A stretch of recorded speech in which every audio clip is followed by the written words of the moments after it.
Wednesday, January 23rd. Reminder that all late work is due tomorrow. The end of the semester is Friday.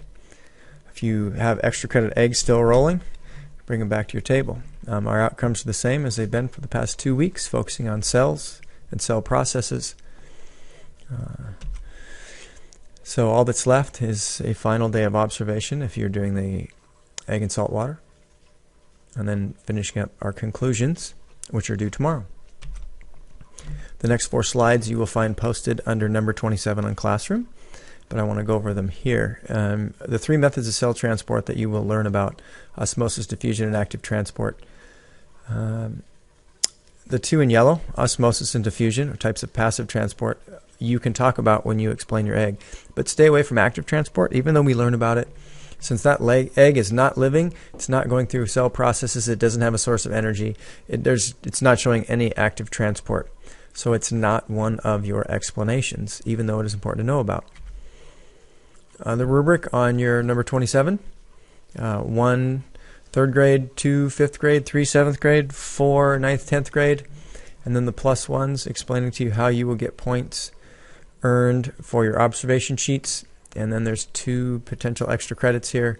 One is the extra credit egg and salt water day observation sheet, and the other one is using illustrations in your explanation, which I'll get to next.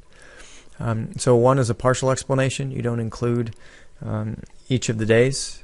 Number 2, you do include each and every day with what was done to the egg and how the egg changed.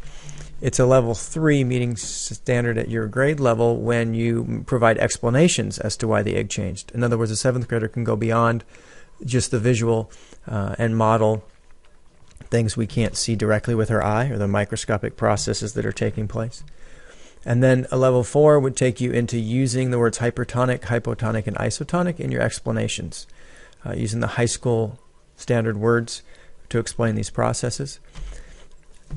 Even though it's extra credit, I highly recommend, I should have even required it at this point, that you diagram out on paper what's happening. So here's the beginning of a potential explanation of a hypertonic. Say this is your egg and salt water, and maybe the O's represent water and the triangles represent salt, and motion of molecules represented by arrows. It's just a beginning. I didn't want to finish one because I don't want you just copying mine, but this could be a start to one of the methods of cell transport, and you could use it to describe what's going on.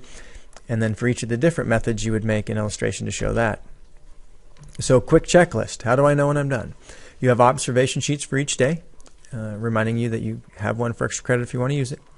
That you complete the document in 27. You can group author the document, but each and every person needs that document in their classroom turned in. So whether you're cutting and pasting from a group document or each typing up as you go together, either way, your document needs to have information in it. Illustrations, the 3rd bullet down. If you use the optional illustrations, include those. So the 4th bullet is all paperwork, which would be the observation sheets and the illustrations, would be stapled together with your name on it and placed in the bin, and I can use that as I look through your 27 conclusions digitally. And that is our day. That will carry into tomorrow because the deadline is tomorrow for this and all other work.